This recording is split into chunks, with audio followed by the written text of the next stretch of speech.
नमस्कार। बहुत ही सुंदर सा प्यारा सा एगो बेटी के विवाह के गाना माड़ू छवाई के गीत है। देखी जा, सुनी जा, बताई जा कैसा लगा था। आंगन लिपि लगा गहा माड़ो छवाई ले जी। आंगन लिपि लगा गहा माड़ो छवाई ले जी। ताही चढ़ी भैया रेखे बहिनी चलिया वसु हो। ताही चढ़ी भैया रेखे बहिनी चलिया वसु हो।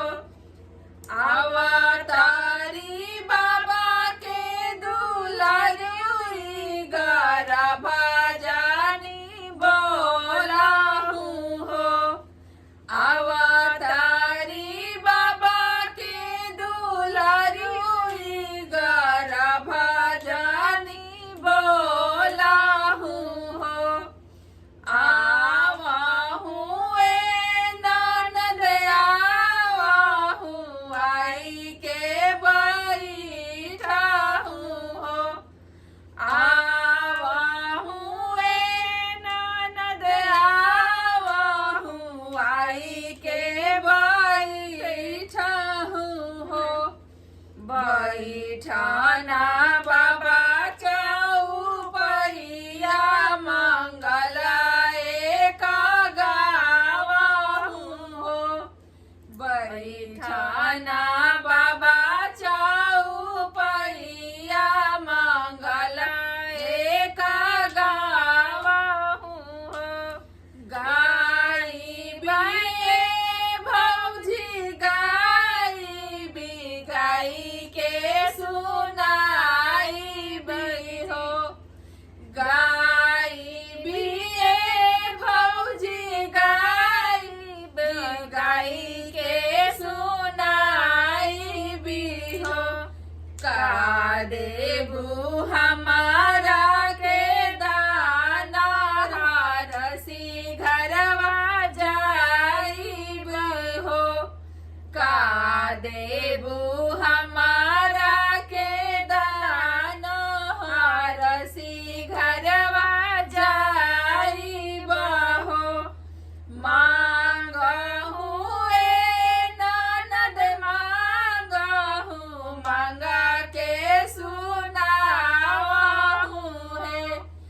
मांगहू ए ननद मांगहू मांगा के सुनावहू हो। जे तोहरा हृदय समय है से रे कुछ मांगहू है। जे तोहरा हृदय समय है से रे कुछ मांगहू है।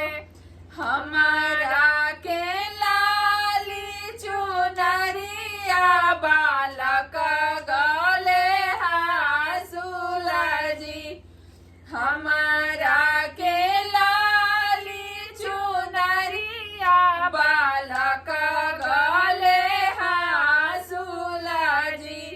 प्रभु जी के चढ़ाने के घोड़ावा हंसी घरवा जाई बहो। स्वामी जी के चढ़ाने के घोड़ावा हंसी घरवा जाई बहो।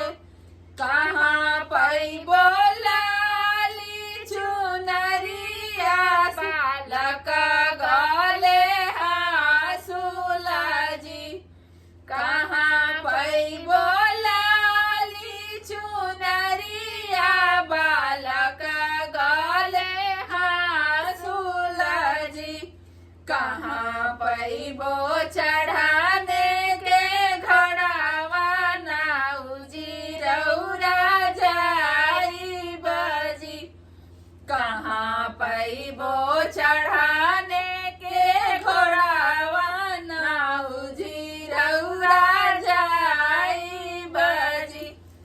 धन्यवाद। गाना अच्छा लगे तो वीडियो के लाइक करी जा, शेयर करी जा, चैनल पर नया बनी जा, पहली बार हमने के देखा नहीं जा तो सब्सक्राइब जरूर करी जा, और हमने के फेसबुक के पेज बा ओजे जाई जा, ओजे फॉलो करी जा। धन्यवाद। धन्यवाद।